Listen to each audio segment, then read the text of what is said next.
Muy bien, tengan todos muy buenos días.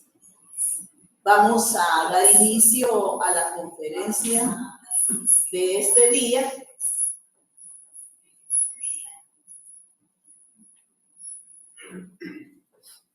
Y vamos a desarrollar el tema que estamos ofreciendo a continuación, esperando pues que sea de su agrado, ¿verdad?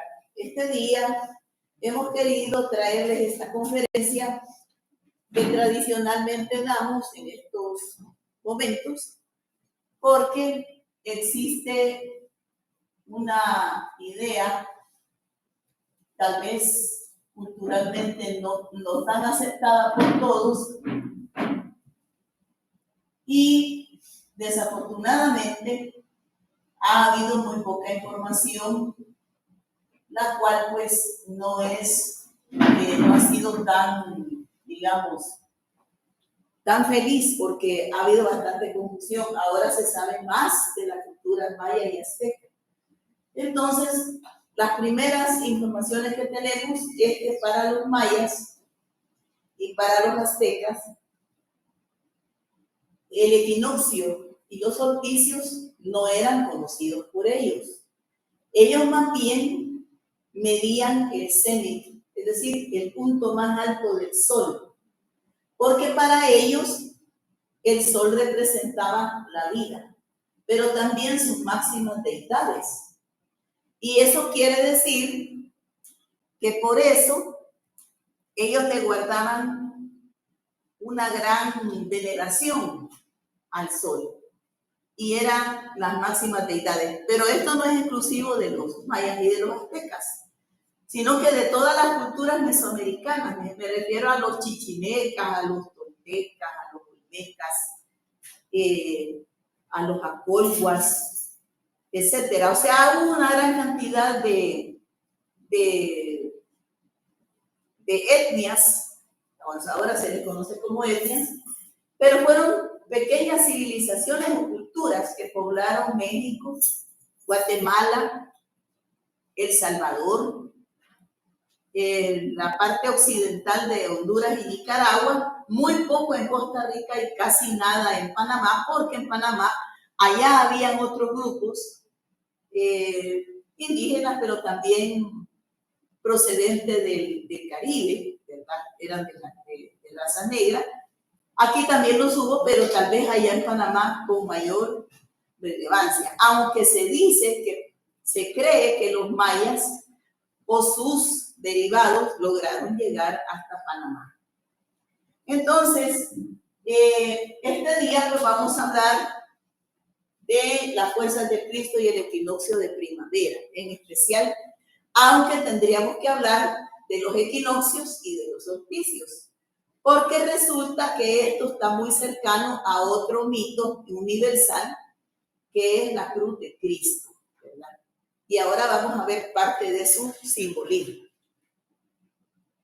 Entonces, en primer lugar, las fuerzas del equinoccio, como las del solsticio, son fuerzas cósmicas. Y cada una de estas fuerzas dan a conocer a los mundos que están bajo el sol, a nuevas creaciones, a nuevos tipos de energía. Dormidos de conciencia, como nos encontramos, nosotros poco podemos percibir. Pero a la vista, vamos a ver, por ejemplo, que en los días previos al equinoccio de primavera, la tierra se comienza a preparar, los árboles comienzan a reverdecer, ¿verdad? Los frutos se comienzan a producir, y entonces incluso los animales se comienzan a parar. O sea, hay algo en la energía de todo el planeta que está recibiendo impulsos desde nuestro astro sol o nuestro astro rey, que es el sol. Entonces, a simple vista nosotros lo percibimos, pero no somos conscientes de ello, solo lo observamos.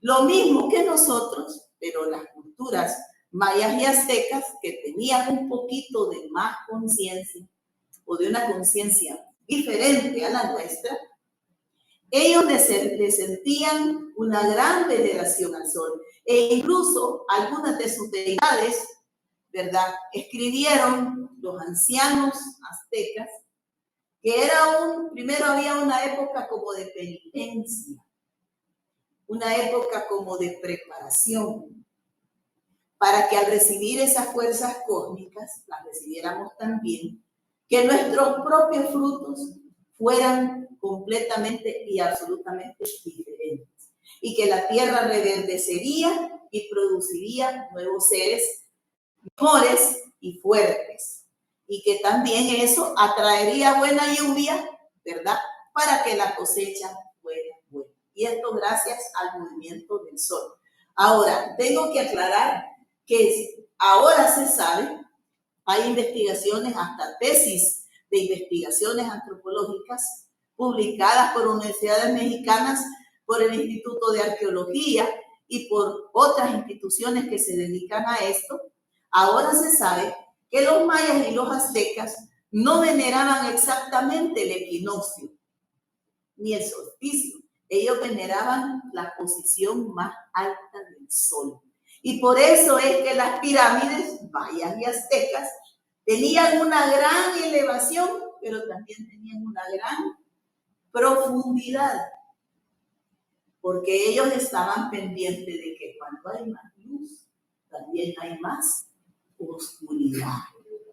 Cuando el sol envía mayor fuerza, resulta que los seres que no estemos a tono con esa energía, vamos a caer en desenfrenos increíbles. Y les voy a poner un ejemplo. En esta época del año, que estamos previos a la Semana Santa, en vez de dedicarnos a la penitencia y a la oración, mucha gente lo que hace es desenfrenarse y se va a las playas, ¿verdad? Allá la comilona, los bacanales, el licor, la fiesta, el baile. Bueno, si hasta las emisoras de radio de nuestro país, festival de verano, dicen. ¿Cuál verano? Si nosotros aquí solo tenemos dos estaciones, la seca y la lluviosa, ¿verdad? ¿Cuál verano? Entonces, aquí comienzan entonces los jóvenes a sentir el anhelo de andar en la vagancia, que la playa, que la fiesta, que las muchachas, que la música, ¿verdad? Pero la persona que es sensible a esto, como los mayas y los aztecas querían enseñarlo, se dedicaban a la preparación, a la penitencia, al ayuno y a la oración. Y fíjense que hay una historia muy interesante.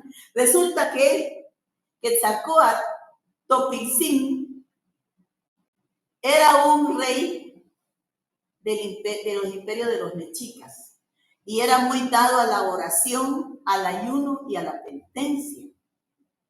Incluso dicen que llegaba a torturarse él solo con las espinas de maguey y no comía carne ni tomaba pulque, que era la bebida popular de ellos. Además de ellos, él se mantenía célibe. Me imagino yo que en ese tiempo. Pero resulta que Tezcatlipoca, junto con los otros dioses, lo engañan. Y Tezcatlipoca es otra deidad solar, solo que ese es de la parte oscura. Y entonces lo engaña y le ofrece pulque. Y resulta que le dice que está débil por la penitencia y le ofrece pulque. Y el pulque es una bebida alcohólica. Y viene Quetzalcóatl y se la toma y pierde los sentidos y la conciencia. Miren qué interesante, así lo relatan. Y entonces se olvida de hacer oración, se olvida de hacer penitencia y para acabarla de rematar, tiene relaciones sexuales. Al día siguiente, cuando él despierta, se da cuenta de lo que ha hecho. Y entonces, deshonrado, triste y abandonado por los suyos, lo echan, se va al destierro. Se va al destierro. Y fíjense que Tezcatlipoca es un dios que se viste con la piel de jaguar. Y el jaguar es el sol de la medianoche, es decir, la prueba en el mundo de la oscuridad. Lo mismo pasa en el relato del Popol Vuh, pero me voy a dejar el Popol Vuh para después. Es igual. Nosotros pasamos una vida brillante, llena de éxitos, llena de triunfos y de cosechas. Es el sol de la vida. Pero nos olvidamos de la penitencia, del ayuno y de la oración cuando está esa bonanza. Nos desenfrenamos en los bacanales, en las comidas y en los banquetes y sucumbimos ante cualquier prueba. El materialismo nos gana. Y entonces, Tezcatlipoca nos ha dado el pulque del adormecimiento de la conciencia. Y entonces, cuando nos damos cuenta, ya es tarde. En las Sagradas Escrituras, no recuerdo ahorita el lugar donde se encuentra, dice, buscar a Dios mientras pueda ser hallado. Porque el problema es que nosotros, cuando todo nos va bien, se nos olvida Dios. Pero cuando tenemos un problema que no podemos resolver, andamos llorando, tristes, acongojados, rezando. Y entonces estamos a prueba y no lo vamos a encontrar. ¿Cuándo lo tenemos que buscar? Cuando es la bonanza de nuestra vida, cuando estamos en medio del éxito, ahí es que hay que invocarlo y decirle, no permitas que fracase, porque la luz nos alucina. Y al no ver, la conciencia se adormece. Y entonces caemos en cualquier tipo de tentación. Y hacemos con el dinero y con el materialismo lo peor. Y cuando vamos al fracaso, queremos rezar y hacer penitencia y es tarde. Por eso es que la Escritura dice, buscad a Dios mientras pueda ser hallado, mientras su rostro no se oculte, porque en tiempo de prueba no lo vamos a encontrar. Porque el tiempo de pagar el karma o la tristeza no lo vamos a hallar. Miren qué triste es llegar a la vejez, mirar hacia atrás y ver todo lo que hicimos y no habernos dado cuenta de que siempre tuvimos la oportunidad de volver a brillar. Cuando el hijo pródigo se va, recibió todo, fracasó, y cuando regresa y ve que hasta los sirvientes comen mejor, y entonces se da cuenta del pecado que cometió, de la decepción y del abandono de su padre interno. Porque nosotros somos eso con el sol, somos hijos ingratos. Cuando Él está generando alma, vida y conciencia, nos creemos y el yo nos gana. Y entonces viene el eclipse y la oscuridad. Y cuando estamos allá abajo, no toda la gente va a poder reflexionar. Porque cuando todos están allá abajo, estamos como Dimas y Gestas y el Cristo en medio. El buen ladrón, el mal ladrón, va a renegar y le va a reclamar al Cristo, bájate y sálvanos. Pero el buen ladrón le va a decir, ni siquiera estando en la misma condenación te das cuenta, tienes conciencia. Él está aquí sin haber hecho nada. Nosotros estamos pagando lo que hemos hecho. Señor, acuérdate de mí cuando estés en tu reino. El buen ladrón en la oscuridad despierta conciencia. Porque ha reflexionado, pero no toda la gente en la oscuridad tiene esa capacidad. Y eso es lo que pasa en este momento. Los mayas construían sus pirámides lo más alto que podían, pero también lo más abajo, porque ellos querían saber cómo estaban los dioses, cómo estaba ese Tezcatlipoca y ese Quetzalcóatl, porque la batalla entre ellos dos era la batalla de probar quién era quién en el bien y en el mal, en los momentos de luz o en los momentos de oscuridad. Por eso es que los mayas y los aztecas sí veneraban la fuerza de la naturaleza, pero sin el concepto de equinoccio que nosotros no manejamos, sino con el concepto del cenit. Dicen que antiguas leyendas que Tloquenahuaque, el máximo dios de los aztecas, Tloquenahuaque quiere decir dueño del cerca y de lejos, el que está arriba y el que está afuera, el que está adentro y el que está afuera, el que está arriba y el que está abajo, el dueño de todos los puntos cardinales, que para ellos era sagrado. Entonces dicen que resucitó en Quetzalcóatl, ese Dios, y la noticia más grande que les tengo que dar es que igual que Cristo no vino una sola vez, vino varias veces. Quetzalcóatl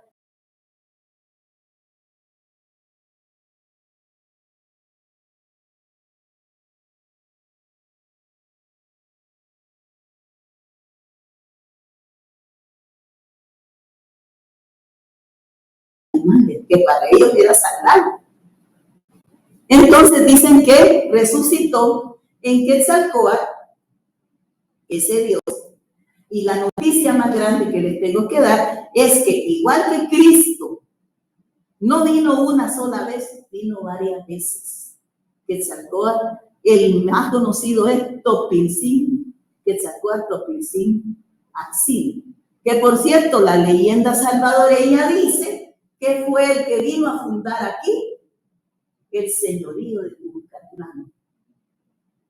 El que no conoce sus raíces no sabe ni dónde está parado.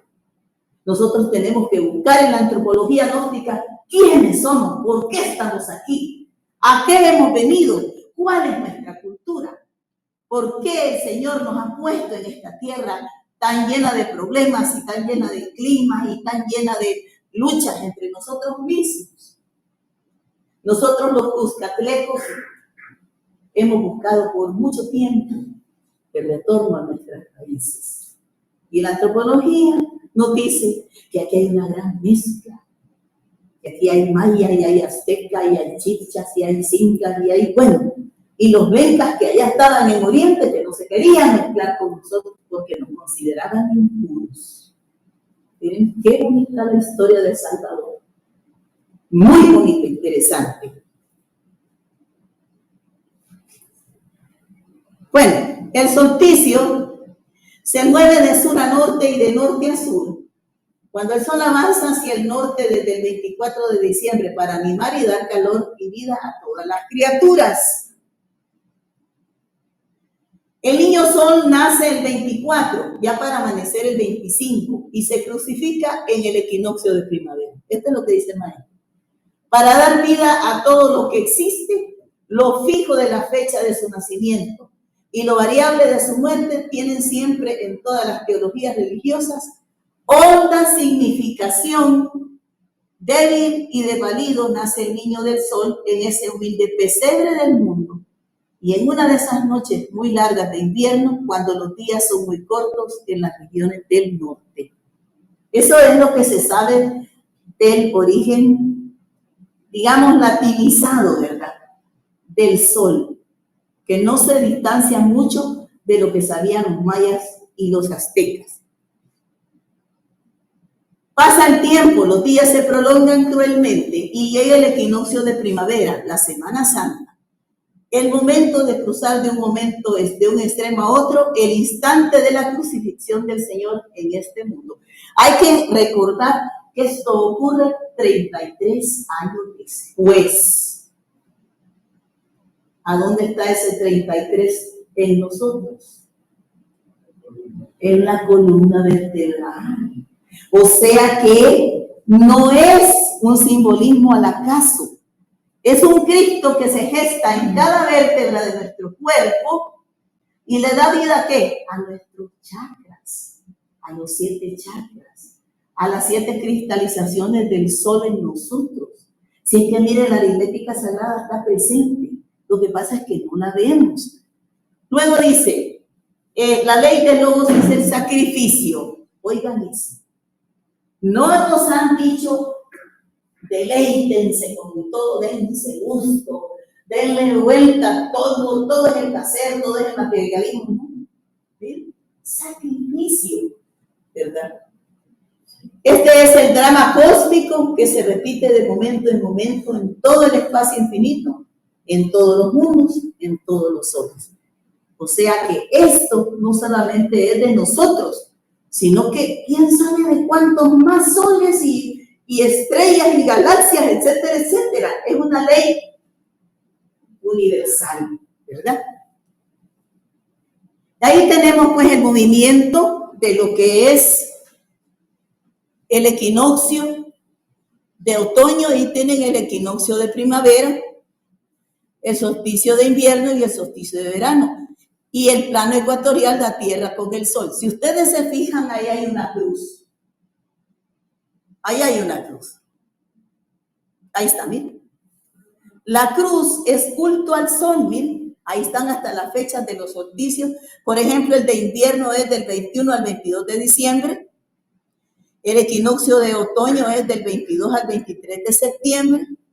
El solsticio de verano es del 20 al 22 de junio, que por cierto los suramericanos lo festejan allá en Machu Picchu, ¿verdad? En el equinoccio de primavera, que actualmente 20-21 de marzo. Pero si ustedes se fijan, la cruz ahí está. Y está acá también. Miren. ¿A dónde la ven, hermano? Y ahí está doble. El sol es Jesús en el centro.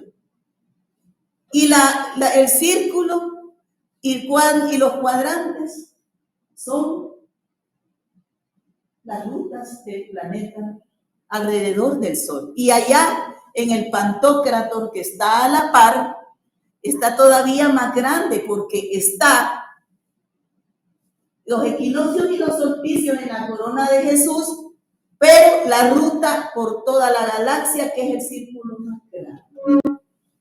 ¿Sabían ustedes eso? No, ahora ya lo saben. Los mayas lo sabían y los aztecas también. Miren, ahí está. Vamos a ver ahora lo que dicen los mexicas o aztecas, y también vamos a ver algo de los mayas. Las fuerzas del Cristo, principio universal.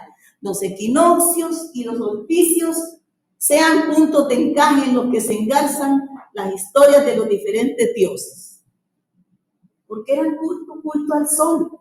Jesús, el Cristo, Mitra, Aurus, Cronos, Dionisio, Huitzilopochtli y muchos otros tienen en su mitología claras coordenadas de correspondencia con estas fechas.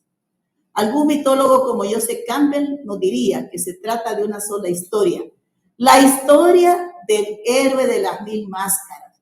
Diremos aquí que se trata de una sola historia, la única, la luz que al inscribirse en el espacio hace el tiempo. Eso fue lo que hicieron los mayas y eso fue lo que hicieron los aztecas. O sea que egipcios, persas, hindúes, mayas, aztecas, bueno, todos los antiguos héroes solares estaban reunidos en un solo mito. El maestro Samael afirma una cosa bien interesante. Cristo es la sabiduría misma. Es el logo solar, cuyo cuerpo físico es el sol.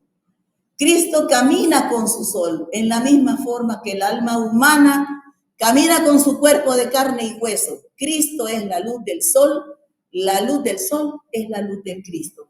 Y ahí tenemos a un Cristo salvadoreño, descubierto aquí, en Tazumari, y hay otros más grandes allá en Cihuatán, que por cierto, los mexicanos estaban admirados de ver que aquí había algunos chipetotes enormes. Fíjense que lo que habían encontrado en México eran pequeñitos como ese que está ahí, al frente. Pero encontramos estos grandototes, porque resulta, ¿verdad?, que nosotros, por los mexicanos, estamos emparentados. Los blancos vinieron aquí y nos dieron su religión. Lo que sí me doy cuenta es que al pipil salvadoreño no le gustaba para nada el sacrificio humano, no nos gustaba mucho y no andábamos tan lejos de la verdad. Los guatemaltecos, quiero decir, se dieron gusto con los sacrificios humanos, pero aquí en El Salvador no se dio mucho. No se dio mucho. Otro día les voy a contar la historia. Chipetotec, el Señor desollado, es el Cristo, el Dios solar que se sacrifica porque dice la leyenda que había una gran sequía y no se producía el fruto, no se producía el maíz. Y entonces él ordena que lo despellejen, Cuando la sangre de él cayó en el suelo, la tierra se volvió verde y comenzó a llover. Por eso es que el culto del señor Chipetotec es tan interesante. Y Chipetotec es Tezcatlipoca rojo, porque es un Tezcatlipoca. Fíjense que así como que Quetzalcóatl no hubo uno, Tezcatlipoca hubo 4 de los que se sabe. Y los aztecas le tenían un gran temor y una gran veneración y un respeto, igual que a Huitzilopochtli, y lo vamos a dejar a él por el momento, y lo respetaban tanto que en sus calendarios lo tenían bien presente. Y otra vez midiendo la altura cenital, es decir, la altura máxima del Sol. Estudios actuales y antiguos demuestran que en toda Mesoamérica existieron puntos comunes en cuanto a deidades, aclarando que Mesoamérica se llama a todo el territorio que comprende México, ¿verdad?, Guatemala, El Salvador y el occidente, tal como les he dicho, de Honduras y Nicaragua. Fíjense que esta es una réplica, esta es una pirámide del Cihuatán, que se considera uno de los centros arqueológicos mayas más interesantes. Y ahí encontraron también estatuas de Chipetotec, y grandes, una de 3 metros.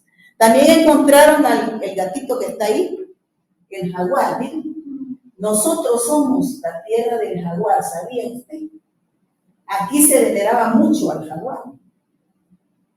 El jaguar es un animal nocturno y representa el sol de medianoche.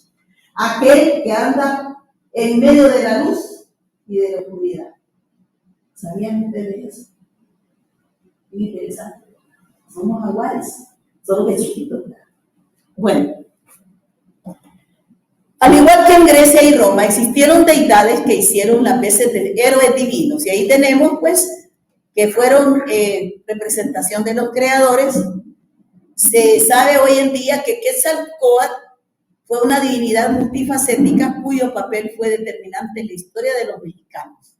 También se sabe que estas deidades eran capaces el papel era de regir planetas y constelaciones, y el sol era su máxima divinidad.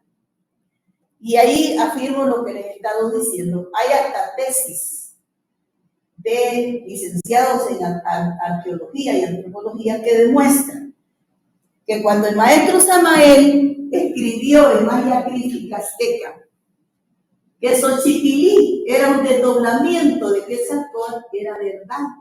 Porque ahora estos tesistas, licenciados en antropología y arqueología de México, demostraron que Quetzalcóatl, Tezcatlipoca y otros dioses mexicas eran capaces de desdoblarse y convertirse en otro personaje para poder cumplir una misión. En el catolicismo, muchos enseñaban que Jesús había venido varias veces, encarnó en los mejores exponentes de los que regían o se dejaban regir por la voluntad de Dios, en Seth, Abel, en José, en Elías, el profeta Elías, que fue uno de los más grandes, ¿verdad? en el profeta Elías y en otros, que ahorita se me ha escapado. En Adán y Moisés, correcto. Entonces, es lo mismo. Vean cómo las religiones, cuando se comparan, se parecen. Posiblemente no nos hemos entendido bien a los antiguos mayas y aztecas y hemos declarado que son politeístas, pero la verdad es que ellos solo creían en un solo Dios. Hunahpu y Ahaupuculcán representaban al Creador, solo que con diferentes atributos. En el caso de los mexicanos, Ometeotl o Mecihuatl, que eran los máximos creadores. Y entre los mayas quiché, Itzamna, el viejo, el dios viejo, el dios sabio, el dios anciano. O sea que la antropología nos ofrece una gran cantidad de riqueza cultural que nos permite explicar que la fuerza del Crestos cósmico se le denominó de varias partes, hizo una función creadora y además de eso mantiene el equilibrio dentro del planeta con el manejo de las energías solares.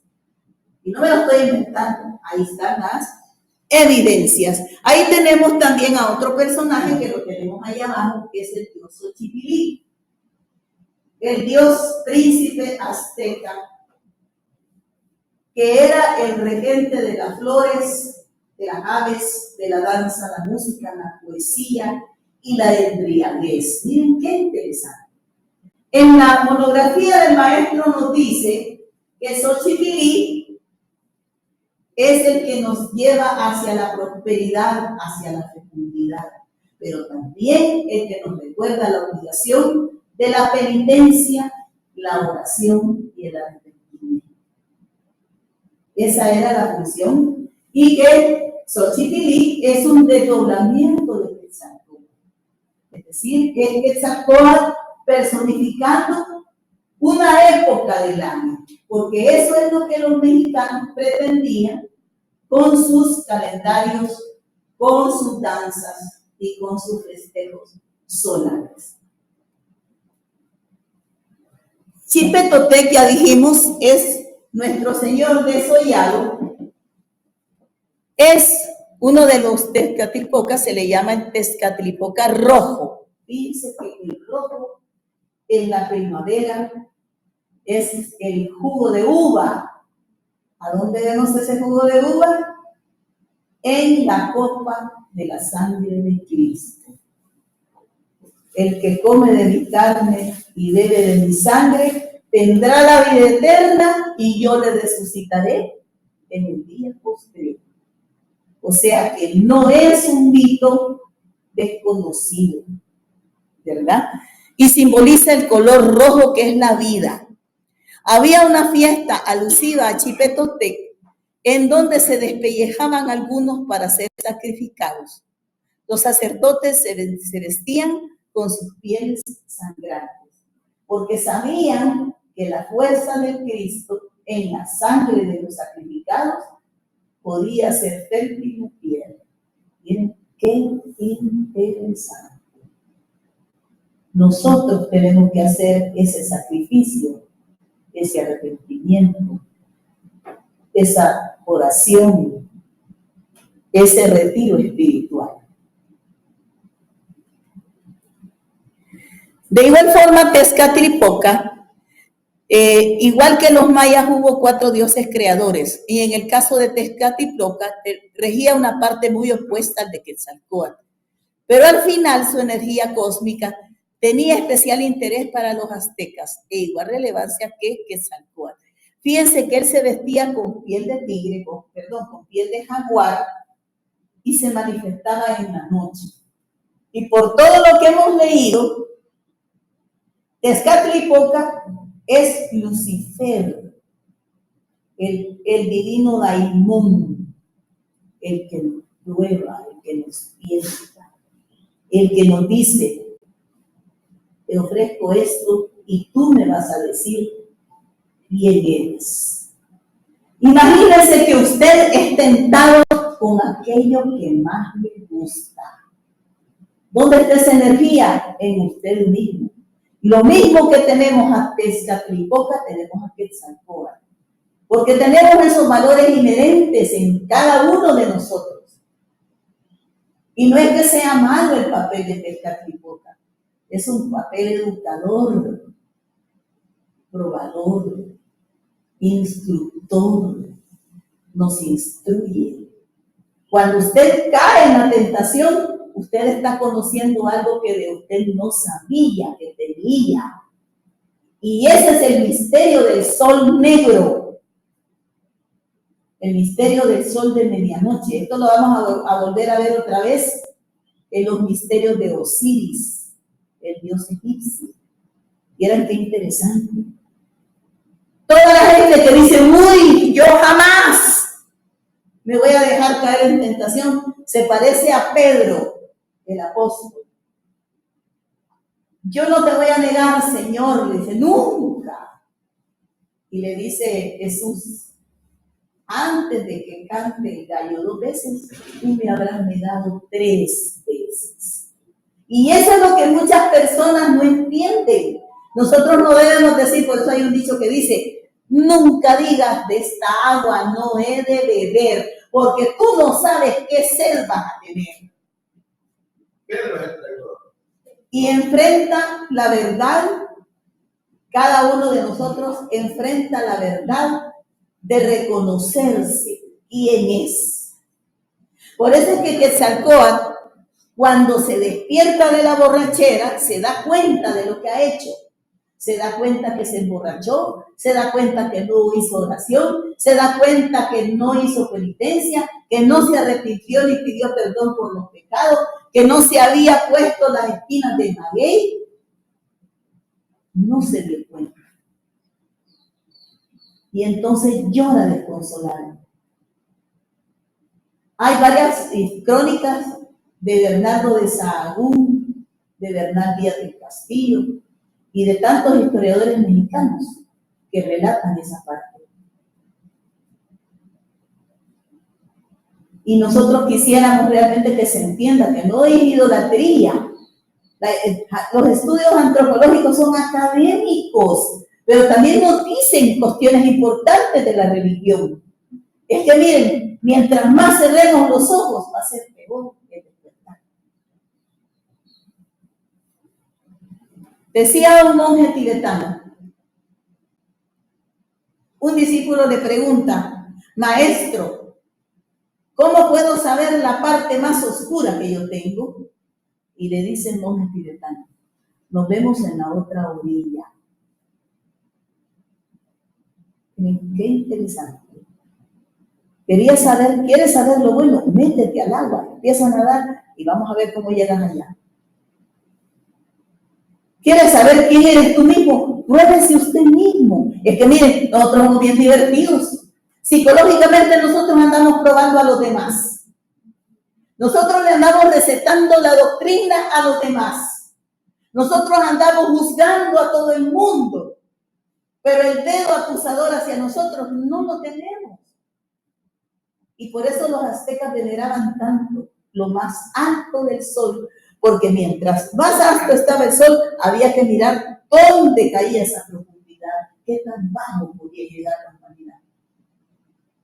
Lamentablemente, no todos tenían esa comprensión, ese entendimiento. Solo un grupo selecto, élite, entendió. Porque de todas las civilizaciones que han existido, son contados con los dedos de las manos los que llegan a ese sumum de conocimiento. La mayoría solo ve pirámides, solo ve piedras. Quiere ver descender a Kukulcán desde el cielo a fertilizar la tierra, a Quetzalcóatl, pero no se ha puesto a pensar que la fertilidad comienza por el ser humano. Somos nosotros las serpientes del mal que tenemos que convertirnos en serpientes divinas.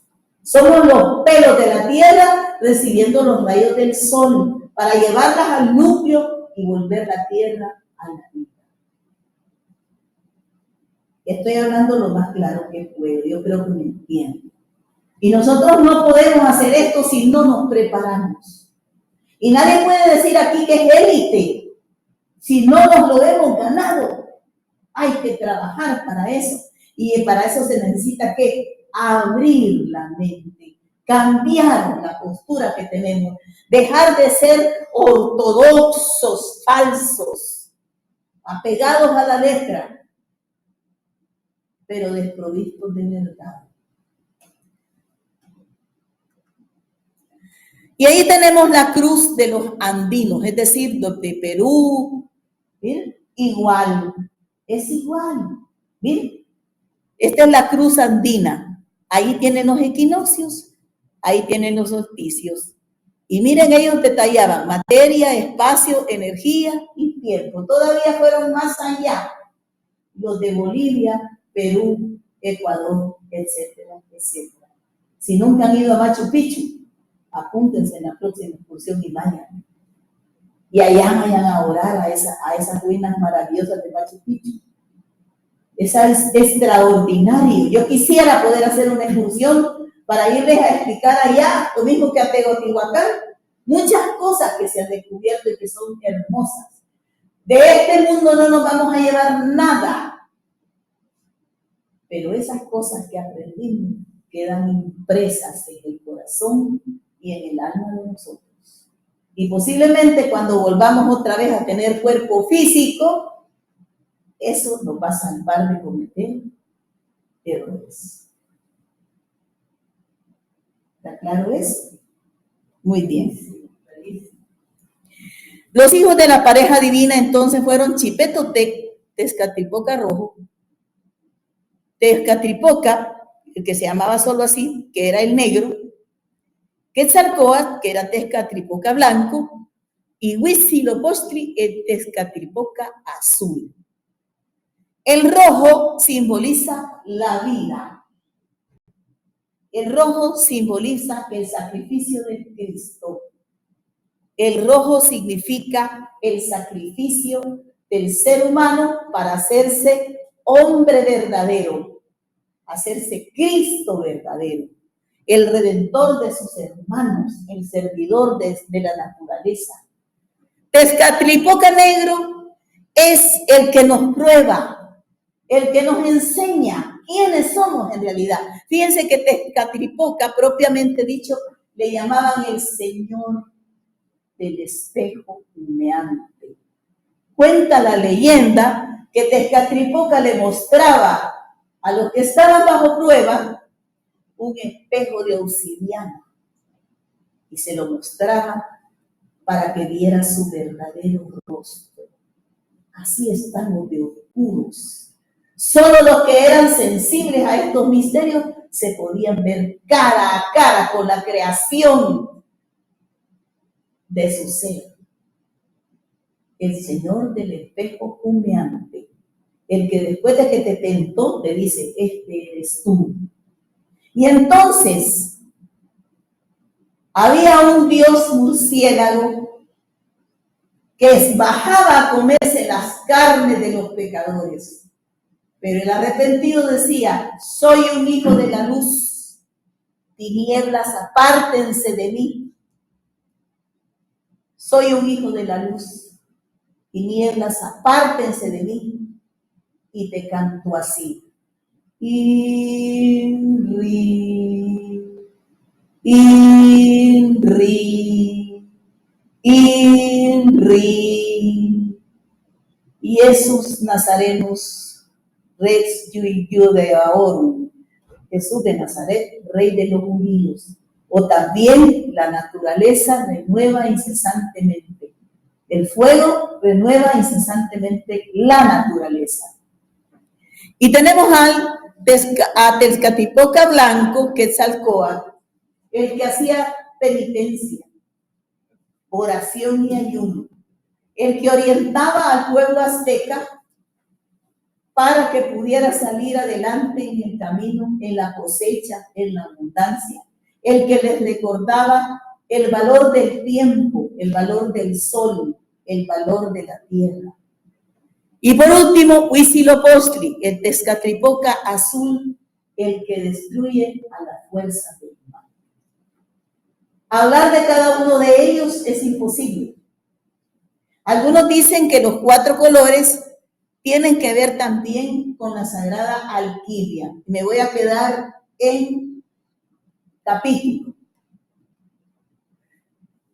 Y aquí está lo que les decía, el hecho de que las pirámides eran dedicadas a cada una de las deidades, pero realmente lo que ellos estaban midiendo era la altura del sol, el punto máximo del cenit del sol. Recordar que Tezcatlipoca en náhuatl significa espejo humeante. Es el dios de la constelación de la Osa Mayor y del cielo nocturno. Una de las principales deidades del panteón azteca. El culto de Tezcatlipoca fue llevado al centro de México por toltecas, guerreros de habla náhuatl del norte sobre el final del siglo X. Estos derrotaron a los que estaban asentados antes ahí y que veneraban únicamente a Quetzalcóatl. Tezcatlipoca es la reflexión de Lucifer. Numerosos mitos relatan cómo Tezcatlipoca expulsó al rey sacerdote Quetzalcóatl, la serpiente emplumada del centro de Última en Tula.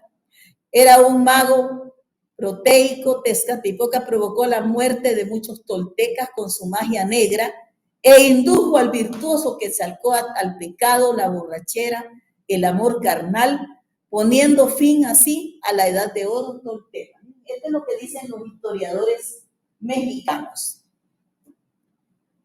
Ahí está, miren, hasta está en un códice. Tezcatlipoca engaña a Quetzalcóatl, quien se olvida de su limpieza al anochecer y sus obligaciones sacerdotales. Ahí está, ¿ven? Al anochecer, el sol de medianoche, porque es en la noche donde somos mayormente, ¿qué? Tentados. Cuando la conciencia nuestra no está absolutamente del todo en vigilia. Hay una desconexión solar con la borrachera. Quetzalcóatl ha perdido el juicio y la cordura. Se le fue el corazón y le da vueltas. Si se tiene en cuenta que en el mundo náhuatl el corazón es el principal centro de conciencia y de voluntad. Miren qué interesante. Se comprende la gravedad de lo que le pasó, perdió la conciencia y perdió la voluntad.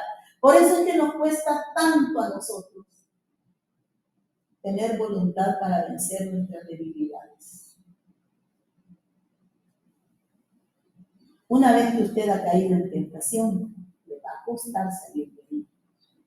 Dejar de fumar, dejar de beber, dejar de seguir a las mujeres, dejar de ser mentiroso, dejar de ser traidor, dejar de ser ladrón, dejar de ser cualquier vicio, le va a costar. ¿Es esto idolatría? No. Esto no es idolatría. Los mexicas, los mexicanos, los pueblos originarios de México eran sabios. Eran sabios. Y así como en los griegos vieron en sus dioses impurezas, en sus dioses traiciones, también los mexicanos vieron en sus dioses el reflejo de los seres humanos. Esto da por resultado que olvide su forma de vida, la cual es la vida ritual de penitencia y abstinencia del sacerdote, faltando por ello a sus obligaciones rituales. Gravísima transgresión que afecta a toda la sociedad. Ahí tenemos, por un lado, a Quetzalcóatl y por el otro lado a Tezcatlipoca. Y ahí tienen, miren cómo se repartían los 4 puntos cardinales, los 4 Tezcatlipocas. Miren, Tezcatlipoca negro es el enemigo interno y representa la muerte, la hechicería, la borrachera, el engaño, el adormecimiento de conciencia. Chipetotec es el desprendimiento de la materia y representa la renovación. Se dice que Tlaloc, o algunos le dicen Huitzilopochtli azul, es la vida, el crecimiento, el dios de la lluvia. Y Quetzalcóatl, el blanco, la sabiduría, el espíritu, la vida contemplativa, la vida de meditación, la sabiduría plena. Vamos a hablar más adelante de la piedra del sol, pero quiero decirles que aquí se encuentran los 4 Tezcatlipocas rigiendo cada uno de los soles. Así es como veían realmente los aztecas, ¿verdad? El Mictlán con sus 9 mundos subterráneos o infiernos y los 13 cielos y el Omeyocán. No vamos a hablar mucho de esto porque ya nos ganó el tiempo. La tierra, según los aztecas, presenta una separación de 13 cielos y 9 inframundos, ¿verdad? Ahí habitaban los dioses, el Tlaloc, dios de la lluvia. En lo más alto se encontraba el Omeyocán, el lugar de la dualidad, donde se originó todo el universo. Ometecutli o Mecíhuatl, que era la pareja divina. Ometeotl creó a todos los demás dioses y en particular a los 4 Tezcatlipocas de los cuales hemos hablado. Bueno, no me voy a detener ya más en esto. Vamos a hablar brevemente de los 4 Bacabs mayas, que igual que los Tezcatlipocas aztecas, también eran 4 regentes o 4 dioses creadores y sustentadores del universo. Básicamente, Bacabs quieren decir 4 surtidores o vertedores de agua. Miren qué interesante. Eran 4 dioses hermanos cuyo nombre puede significar rociador de agua en torno a la colmena, o como menciona la experta en cultura maya, una antropóloga mexicana muy buena, Mercedes de la Garza, en su ensayo Los Ángeles Mayas significa vertedor por su papel como manifestación del dios de la lluvia. Qué interesante. Bueno, aquí hablan que los 4 Bacabs, ¿verdad? Dice que estos dioses extendieron una cuerda para trazar las 4 divisiones del mundo y fijar a los Bacabs o deidades direccionales, igual que los Tezcatlipocas, también ellos estaban en los 4 puntos cardinales. Ya lo vamos a ver. Tenemos al norte Sacsimi, al sur a Honil, a Hosanek en al oeste y al este a Cansignal. Creo que hay un poquito de diferencia con los nombres que nos dice aquí. Quiero ver. No, está bien. Dice Bacab del este, se llama Honil, su color es el rojo, parecido al Chipetotec, ¿verdad? Que era rojo. Al norte está Cansignal, el blanco, que sería Quetzalcóatl entre los aztecas. Al oeste, el negro Sacsimi, que sería Tezcatlipoca negro, o el dios del espejo humeante entre los náhuatl. Y el amarillo sería Osanek, ¿verdad? Ahí hay una diferencia de colores, y ahí los tenemos. ¿Bien? Y en el centro estaba Yakche, la ceiba sagrada, que conectaba el mundo del cielo con el mundo del infierno. Donde había un hogar maya, ponían 4 ceibas en cada punto cardinal.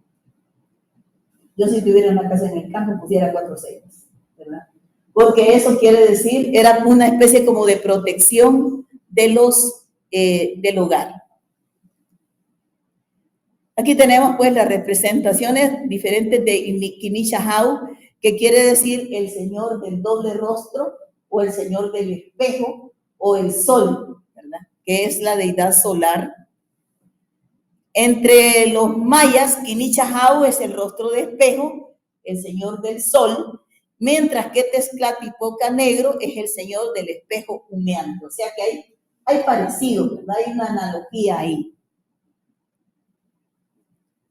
Durante el día, mientras viajaba por el cielo, Era bondadoso, dador de vida y luz. En esta condición, algunos lo consideraban una advocación de Itzamna, el dios viejo.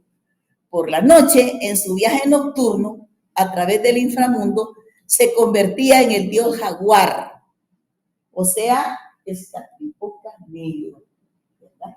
O sea que entre los mayas y los aztecas podemos hacer comparaciones. Quinichahau se revestía en la noche con la piel de jaguar. Miren, antes de comenzar alguna batalla, se presentaban sacrificios de sangre y danza para buscar su protección, poder y principalmente su bendición. Los sacerdotes conocidos como Akin, los del sol y del tiempo, representaban a Quinichahau. Estos sacerdotes profetizaban el futuro de los hombres y en ocasiones vestían con las pieles de jaguar para recrear las cualidades del Señor rostro del sol, para poder, miren, sanar, atraer lluvia, dar buena casa y fortuna en la guerra. O sea que esta era la vida entre los mayas. Y ahí tenemos la foto, creo que está en Chichén Itzá. Lo que está al centro es el dios sol. Allá están aquellos dos agujeros y el pico que sobresale y la boca, el que está al centro. Ese es el sol entre los mayas. Hay otros simbolismos. Por ejemplo, en el libro del profeta Ezequiel hay un carro que tiene 4 ruedas que va a 4 lugares distintos. ¿A qué se parece eso? A los 4 Tezcatlipocas y a los 4 Bacabs. Miren, en el mundo del Antiguo Testamento. Allá está el carro de 4 ruedas que se dirige al mismo tiempo a 4 puntos distintos. Ahí lo tenemos más cerca. Miren, ahí hay doble 4 ruedas. Este es un manuscrito medieval antiguo. Cristo Sol en el centro de todo. Este manuscrito representa la creación de las aguas de arriba y las de abajo, o sea, el firmamento y el mar. La figura central, miren el sol y los 3, los de 1, 2, 3, 4 círculos, ¿verdad? Y vean ustedes que el Cristo no toca las aguas, camina sobre ellas. Alusión clara de la castidad científica. Dice el maestro, con ayuda del segundo logos, este mundo tiene conciencia y por lo que así nosotros también podemos despertar y tener conciencia. Cristo es aquel rayo purísimo, inefable, terriblemente divino, que resplandeció como un relámpago en el rostro de Moisés, entre el solemne misterio del monte Nebo. Cristo es el sol central, el rayo que nos une al absoluto. Hay una oración que dice, yo creo en el Hijo, el Crestos cósmicos, la poderosa mediación astral que enlaza nuestra personalidad física con la inmanencia suprema del Padre Solar. Imposible describirlo, no es del mundo de las formas, es del mundo del espíritu. Y eso hay que ser sensible para poderlo asimilar. Sobre el sacrificio de sangre, se cuenta entre las leyendas que el pelícano, ¿verdad? A veces resulta que dicen que las serpientes se llegaban a querer comer o picar a los pelícanos chiquitos y el pelícano se hería para que los pollitos pudieran sobrevivir al veneno de la serpiente. Aunque esta historia pareciera que no se puede comprobar en la realidad, algunos en el Facebook dicen y en YouTube que eso no es cierto, pero este era un símbolo de la sangre de Cristo que se sacrifica por todos nosotros, la humanidad. Ahí está, miren, desde San Agustín, que fue el primero que comparó a Cristo, hasta Benedicto XVI, que ofreció un anillo de oro con este simbólico pájaro a los obispos asistentes al sínodo sobre la Eucaristía. Este animal disfruta de una fuerte imagen en el cristianismo. Fíjense que ahí encontré imágenes antiquísimas, pero vean, lo de la sangre está presente también dentro del cristianismo. El fénix se incinera él mismo, buscando enfrentar al sol, se incinera por voluntad propia y resurge de entre sus propias cenizas cada vez más fuerte. Si ustedes fijan, el fénix está al centro del círculo, o sea que es imagen de Cristo también, ¿eh? Es una imagen antiquísima. Entonces, el Cristo significa la renovación de todos los seres. Producen nuevas creaciones. Al separar las aguas de las aguas, las de arriba como las de abajo, las de arriba forman el firmamento, las de abajo para caminar sobre ellas en la luz. Qué bonito esto, qué interesante. Vamos a profundizar en esto más adelante. Pero el mensaje está claro. En este manuscrito ustedes van a ver que allá hay unas letras y aquí abajo hay 4 cosas. Esas 4 olas que está pisando el Cristo son los 4 elementos de la naturaleza. Qué bonito. Y en ese texto, ¿qué dice en latín? En el principio creó Dios los cielos y la tierra. Y la tierra estaba desordenada y vacía, y las tinieblas estaban sobre la faz del abismo. En el principio Dios creó la inteligencia y la sabiduría, porque la tierra estaba desordenada, el mundo físico desordenado, todos los mundos desordenados. No había inteligencia que la ordenara. Y luego dice, y el Espíritu de Dios se movía sobre la superficie de las aguas de la creación. Y dijo Dios, hágase la luz. Y fue hecha la luz. Y vio Dios que la luz era buena. Y Dios separó la luz de las tinieblas, porque no podían estar revueltas, para que la luz dé a conocer lo que es. Y las tinieblas también no pueden revolverse, son como el agua y el aceite que no se mezclan. Entonces no inventemos mezclar lo bueno con lo malo, porque no se puede. Es lógico. Y Dios llamó a la luz día, y a las tinieblas les llamó noche. Y fue la tarde y la mañana del día primero en los meses. El hombre vence al dragón al pie del árbol de la vida. Miren, ahí está un hombre dormido. Pero mientras tenga el fruto del árbol de la vida, el dragón se quema. Miren, este es un manuscrito antiguo, medieval. Vean cuánta enseñanza he encontrado en los manuscritos antiguos. Bueno, espero que les haya gustado la conferencia, que la hayan disfrutado y que todas las inquietudes que tengan, por favor, las vamos a contestar y esperemos que estén pendientes, pues, de nuestras próximas conferencias.